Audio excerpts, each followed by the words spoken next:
బిడ్లరా, నీకెప్పుడైనా కష్టం వస్తే, జీవితంలో ఎప్పుడైనా నష్టం వస్తే ఆత్మీయుని వెతుక్కుంటూ వెళ్ళు. అక్క, నా ఇంట్లో ఈ కష్టం ఉంది, ప్రార్థన చేయరా? అన్నా, మా ఇంట్లో ఈ దుఃఖం ఉంది, ప్రార్థన చేయరా? దైవజనుడా, దైవజనురాలా, మా ఆత్మీయ తల్లిదండ్రులారా, మా ఇంట్లో ఈ కష్టం ఉంది, మా కొరకు ప్రార్థన చేయరా అని శ్రమలో ఆత్మ సంబంధమైన సహవాసాన్ని వెతికేటువంటి వారిగా ఉండాలి.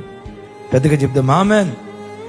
పొరపాటున శరీర సంబంధుల దగ్గరికి వెళ్ళొద్దు, చుట్టాల దగ్గరికి వెళ్ళొద్దు, రక్త సంబంధీకుల దగ్గరికి వెళ్ళొద్దు.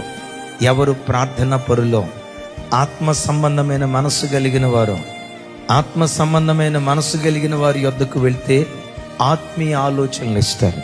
శరీర సంబంధుల దగ్గరికి వెళ్తే శరీర సంబంధమైన ఆలోచనలు ఇస్తారు. మరలా చెప్తున్నాను, ఎప్పుడైనా శ్రమ, దుఃఖం, ఎటు అడుగు వేయాలో తెలియట్లా, వై జంక్షన్లో ఉన్నాం, ఇటు వెళ్దామా ఇటు వెళ్దామా జడ్జి చేసుకోలేకపోతున్నాం. నీ మనసేమో ఇటు వెళ్ళమని చెప్తుంది, నీ శరీర సంబంధులేమో ఇటే వెళ్ళమని నీ శరీర సంబంధమైన ఆలోచనను బలపరుస్తున్నారు. నువ్వు జంక్షన్ దగ్గర ఉన్నావు, ఇటు వెళ్తే బాగుండు డైలమాలో ఉన్నావు. అప్పుడు ఎవరి దగ్గరికి రావాలో తెలుసా? మొదట దేవుని దగ్గరికి రా.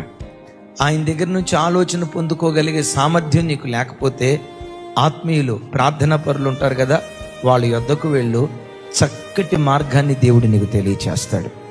ఇదే త్రోవ, దీనిలో నడువని నీకు చక్కటి మార్గాన్ని తెలియజేస్తాడు.